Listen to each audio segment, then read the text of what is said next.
राम राम भैया, नमस्कार। हम सुनील पांडे, आप देखत हैं अवधि डिजिटल मीडिया। आज तारून ब्लॉक के नेतवारी चतुरपुर गांव में एक कंबल वितरण कार्यक्रम के आयोजन किन गवा।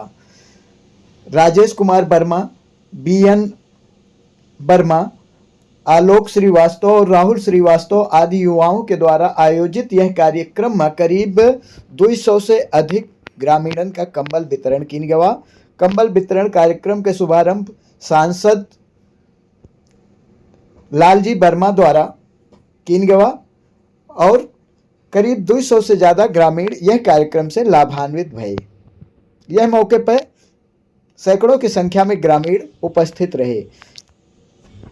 ये 25 दिसंबर 2025 के क्रिसमस डे के उपलक्ष्य में हम नारायण सेवा के पर्पज़ से, समाज सेवा के पर्पज़ से ये आयोजन किए हैं। कंबल वितरण का समारोह जो हुआ है, ये ग्राम सभा नेतवारी चतुरपुर सौजन्य से भाई श्री राजेश कुमार वर्मा जी ये संपन्न होगा। आज का कार्यक्रम लगभग 200 लोगों को कंबल वितरित किया जाएगा।